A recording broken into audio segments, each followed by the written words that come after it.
వీళ్ళందరూ ఫోటోలకు వస్తారు. లైన్ గా నిలబడండి డైరెక్టర్లు అందరూ. బాలాజీ మీరు పక్కకెళ్ళండి. బాలాజీ మీరు పక్కకెళ్ళండి. డైరెక్టర్లు మాత్రమే, చైర్మన్ డైరెక్టర్లు ఇంత దూరం నుంచి వచ్చారు ప్రమాణ స్వీకారానికి. దయచేసి అందరూ సహకరించండి.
ఈరోజు వెస్ట్ కార్పొరేషన్ చైర్మన్ గా మరి శ్రీధర్ గారు, వారితో పాటు డైరెక్టర్లు కూడా ఈరోజు ప్రమాణ స్వీకారాన్ని చేశాం ఘనంగా. మరి కార్పొరేషన్ ఏర్పాటు చేసిందే మరి మన చంద్రబాబు నాయుడు గారి విషయం మనందరికీ తెలుసు. గతంలో మరి బీసీలను గుర్తించింది కూడా అన్న నందమూరి తారక రామారావు గారు. ఈరోజు బీసీలు అన్ని రంగాల్లో ముందంజలో ఉన్నాయి అంటే అన్న నందమూరి తారక రామారావు గారు తెలుగుదేశం పార్టీ స్థాపించిన తర్వాతే బీసీలు అన్ని రంగాల్లో ఉన్నారు. అదే స్ఫూర్తితోనే మాన్యశ్రీ ముఖ్యమంత్రి చంద్రబాబు నాయుడు గారు కూడా బీసీలకు పెద్దపీట వేసిన వ్యక్తి, బీసీలను హక్కులు చేర్చుకున్న వ్యక్తి. బీసీలు ఒక పక్క రాజకీయంగా, వ్యాపారపరంగా అన్ని రంగాల్లోనూ ముందుండాలన్న మొట్టమొదటి వ్యక్తి మన ముఖ్యమంత్రి చంద్రబాబు నాయుడు గారు. మరి మనం అధికారంలోకి వచ్చాక కార్పొరేషన్ కూడా పదవులు కూడా ఇచ్చాం. ఈరోజు శ్రీధర్ బాబు గారు కూడా ప్రమాణ స్వీకారం చేశారు. వెస్ట్ కార్పొరేషన్ ద్వారా మరి గతంలో 14-19లో కూడా అనేక అభివృద్ధి కార్యక్రమాలు చేశాం. మరి వెస్ట్ కార్పొరేషన్ ద్వారా జనాభా దామాషా ప్రకారం వారి నిధులు కూడా ఇవ్వాలనేది ముఖ్యమంత్రి ఆదేశించారు.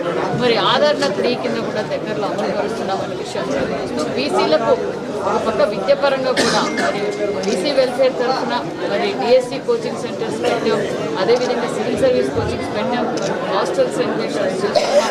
అనేక విధాలుగా మరి అభివృద్ధి ధ్యేయంగా పనిచేస్తున్నాం. బెస్తలను కూడా గతంలో మనం అందరం చూసాం. వైసీపీ పార్టీ బీసీల మాన ప్రాణాలతో ఆడుకున్న విషయం అందరికీ తెలుసు. నా బీసీలు అని చెప్పి ఓటు వేయించుకొని జగన్మోహన్ రెడ్డి గారు బీసీలతో ఏ విధంగా మరి వాళ్ళ మాన ప్రాణాలతో ఆడుకున్నారో మనందరం చూసాం. ఎంతమంది బీసీలపైన అక్రమ కేసులు పెట్టారో, ఎంతమంది బీసీ లీడర్లపైన అక్రమ కేసులు పెట్టారో, మరి ఒక బీసీ మహిళగా నా మీద కూడా ఎన్ని విధాలుగా అక్రమ కేసులు పెట్టారో మనందరం చూసాం. అందుకే జగన్మోహన్ రెడ్డి గారు బీసీలు అంటేనే తెలుగుదేశం అంటే బీసీలు అనే విషయం మరొకసారి గుర్తు చేస్తూ మరి వెస్టులకు కూడా గతంలో 10,000 ఇచ్చేవారు. మరి వారికి ఆర్థిక సహాయం పెంపు కోసం కూడా మరి చంద్రబాబు నాయుడు గారు వెస్తులు పడుతున్న కష్టాన్ని గుర్తించి 20,000 రూపాయలు కూడా మేము అందజేశామనే విషయం కూడా తెలియజేస్తూ, అంతేకాకుండా మరి 14-19లో వేట నిషేధ వృత్తి కూడా అందజేశాము. ఏదైతే వేట నిషేధం ఉందో ఆ సమయంలో వృత్తి కూడా మనం అందజేశాం. గత ప్రభుత్వంలో మత్స్యకారులకు 10,000 అందజేశారు. మరి మనం అధికారంలోకి రాగానే ఏదైతే ఎన్నికల సమయంలో మాట ఇచ్చామో ఆ మాట ప్రకారం 20,000 రూపాయలు అందజేసిన ప్రభుత్వం కూటమి ప్రభుత్వం తెలియజేస్తూ, వేటకు వెళ్ళి వాళ్ళు ప్రమాదవశాత్తు ఏదైనా జరిగితే వారికి మరి 10 లక్షల రూపాయలు నష్టపరిహారం కూడా మనం అందజేస్తున్నాం విషయం కూడా మీకు తెలియజేస్తున్నాం. ఆ ప్రాధాన్యతలో మత్స్యకారులతో ప్రాధాన్య చైర్మన్ గారితో డైరెక్టర్ గారితో వారి గురుపెద్దలతో కూడా చర్చించి వారికి ఏ విధమైన పనిముట్లు కావాలి, వాళ్ళ అభివృద్ధికి మేము ఏ విధంగా తోడ్పడాలి అన్న విషయం కూడా చర్చించి దాన్ని కూడా అమలుపరుస్తామన్న విషయం కూడా తెలియజేస్తూ మరి బీసీలకు ఎన్నికల సమయంలో మనం మాట చెప్పాం, బీసీల రక్షణ చట్టం కూడా అమలుపరుస్తామన్న విషయాన్ని కూడా మీకు అందరికీ తెలియజేస్తున్నాం. మరి వైసీపీ ప్రభుత్వంలో తీసుకొచ్చిన జీవో నంబర్ 217 రద్దు చేశాం. మత్స్యకారులకు 50 ఏళ్లకే మరి పెన్షన్ కూడా అందజేసిన ప్రభుత్వం కూటమి ప్రభుత్వం అనే విషయం కూడా తెలియజేస్తూ అదేవిధంగా లీటర్ డీజిల్ పైన 9 రూపాయలు రాయితీ అందజేస్తున్నాం. గతంలో ఏముందో మన అందరికీ తెలుసు. మరి నా బీసీలు అని చెప్పి ఓటు వేయించుకున్న జగన్మోహన్ రెడ్డి బీసీల ద్రోహి అనే విషయం కూడా మరొకసారి మీకు తెలియజేస్తున్నాం. మరి ఈరోజు కూటమి ప్రభుత్వం అధికారంలోకి రాగానే ఒక పక్క సూపర్ 6 పథకాలు అమలు పరుస్తూ రాష్ట్రాన్ని అభివృద్ధిలో పరుగులు పెట్టిస్తున్నామన్న విషయం మీకు అందరికీ తెలుసు. ఒక పక్క పోలవరం, ఒక పక్క అమరావతి, మరి ఎయిర్ కనెక్టివిటీ కావచ్చు, మరి రైల్ కనెక్టివిటీ కావచ్చు, బస్ కనెక్టివిటీ కావచ్చు, రోడ్ కనెక్టివిటీ కావచ్చు. ఈరోజు పెట్టుబడులు కూడా భారతదేశంలో ఎక్కువగా పెట్టుబడులు వచ్చింది మన ఆంధ్రప్రదేశ్ వైపే అన్న విషయం మరొకసారి మీకు తెలియజేస్తున్నాం. మరి నిన్నటి రోజున జగన్మోహన్ రెడ్డి గారు మాట్లాడారు భోగాపురం ఎయిర్పోర్ట్ గురించి. ఎవరా సృష్టికర్త? 14-19లో క్రియాకర్మకర్త సృష్టికర్త చంద్రబాబు నాయుడు గారు. పర్మిషన్ తీసుకొచ్చింది చంద్రబాబు నాయుడు గారు.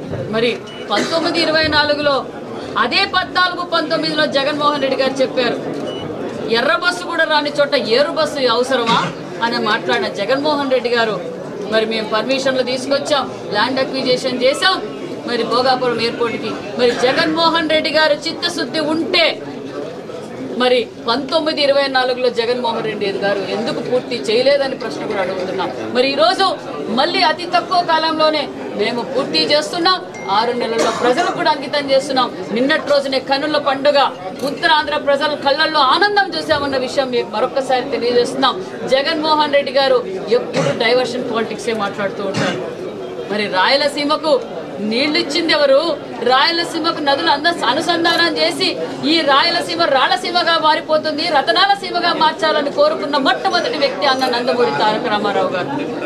మరి నిన్నటి రోజున తెలంగాణ స్వార్థ రాజకీయాల కోసం వారు మాట్లాడితే జగన్మోహన్ రెడ్డి గారు రాయలసీమ ద్రోహి చంద్రబాబు నాయుడు గారు అంటున్నారు. రాయలసీమకే కాదు ఈ ఆంధ్రప్రదేశ్ తెలుగు రాష్ట్రాలకి సాగునీరు తాగునీరు అందించిన అపర భగీరథుడు చంద్రబాబు నాయుడు గారు అనే విషయం మీకు తెలియజేస్తున్నాం. ఈ రోజు పరిశ్రమల సృష్టికర్త చంద్రబాబు నాయుడు గారు. మీరు రాయలసీమకి ఏం చేశారు? గత 5 సంవత్సరాలుగా నేను రాయలసీమ బిడ్డని, నేను రాయలసీమ పులి బిడ్డని అని చెప్పి సినిమా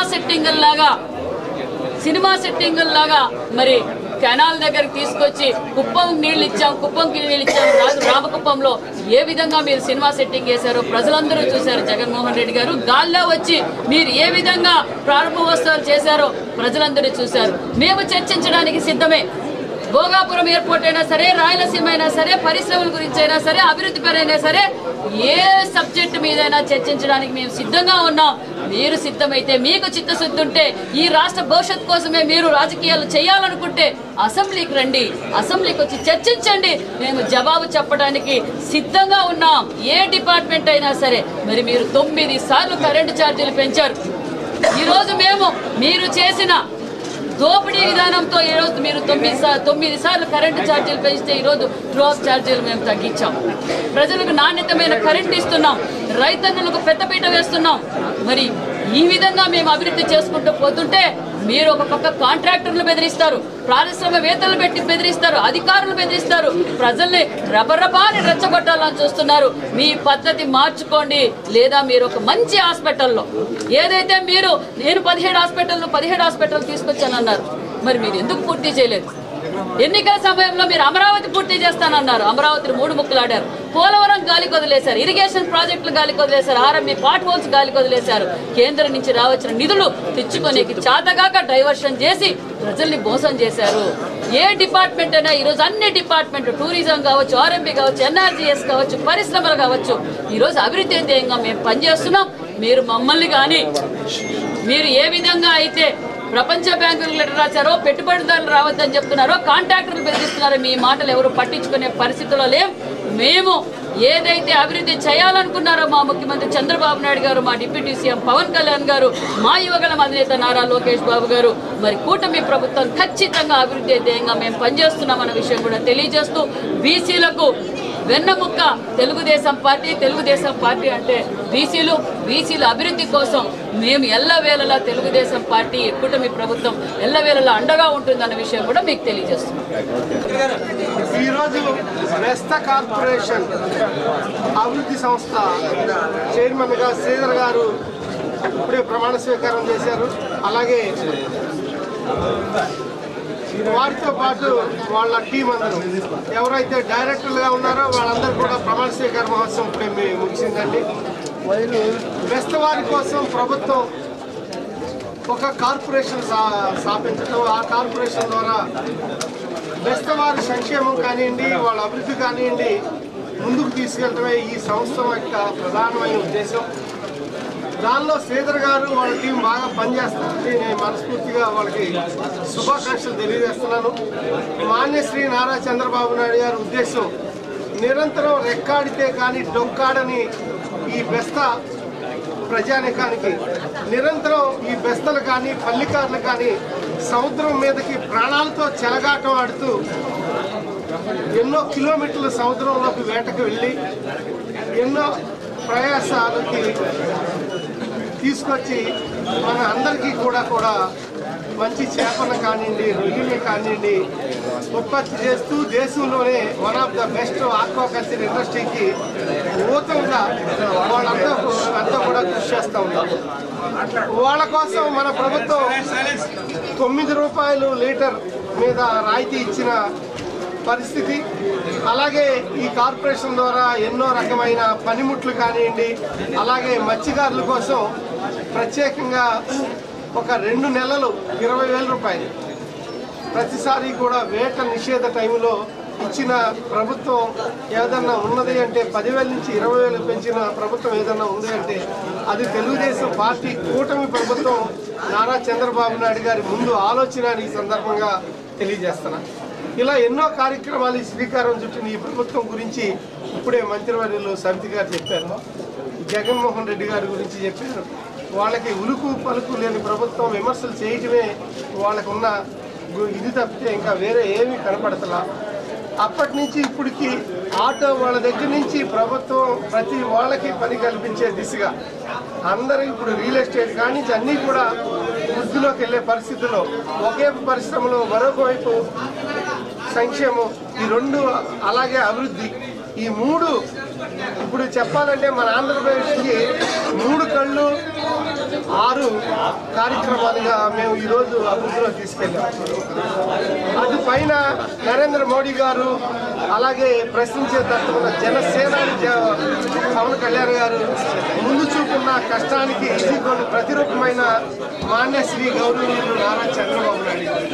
ఈ ముగ్గురితో మన కార్పొరేషన్లు కానివ్వండి, మన ప్రజలు కానివ్వండి, మన ప్రభుత్వాలు కానివ్వండి, అభివృద్ధి కానివ్వండి, సంక్షేమం కానివ్వండి, 13,25,00,000 పెట్టుబడి తీసుకొచ్చిన పరిశ్రమలు పెడతానికి ఊతం కల్పించిన చంద్రబాబు నాయుడు గారు కానివ్వండి, ఇదంతా కూడా మీరు తెలుగుదేశం కూటమికి అందించిన ప్రజాపాలన, ఆ ప్రజాపాలన ప్రజల దగ్గర చేసే అంశాల్లో చంద్రబాబు నాయుడు గారి ఘనత అని ఒకసారి తెలియజేస్తూ, శ్రీధర్ గారు ఈ టీం అంతా కూడా సక్రమంగా నడిపించి సంక్షేమమే ధ్యేయంగా వీళ్ళందరినీ ఈక్వాలిటీ రాగద్వేషాలు లేకుండా అందరినీ ముందుకు తీసుకెళ్లడంలో సఫలీకృతం అవ్వాలని మనస్ఫూర్తిగా కోరుకుంటూ కార్పొరేషన్ చైర్మన్గా నన్ను ఎంపిక చేసిన పెద్దలు గౌరవనీయులు మన ముఖ్యమంత్రి గారు నారా చంద్రబాబు నాయుడు గారికి, మరి మన యువనేత లోకేష్ గారికి నా ధన్యవాదాలు తెలియజేసుకుంటున్నాను. నేను తెలుగుదేశం పార్టీలో పనిచేసే స్టేట్ సెక్రటరీగా పనిచేశాను. అలాగనే ఈ చైర్మన్ పోస్ట్ కూడా ఇప్పించారు. ఈ బెస్త కార్పొరేషన్కి అన్ని విధాలుగా నా శక్తిగా పనిచేస్తానని అందరికీ తెలియజేసుకుంటున్నాను. నేను మా డైరెక్టర్లంతా కలిపి మా వరకు ఎంత ఫండ్స్ తెప్పించగలమో మా అక్కగారిని అడిగి మేము తెప్పిస్తామని సభాముఖంగా తెలియజేసుకుంటున్నాను. Thank you.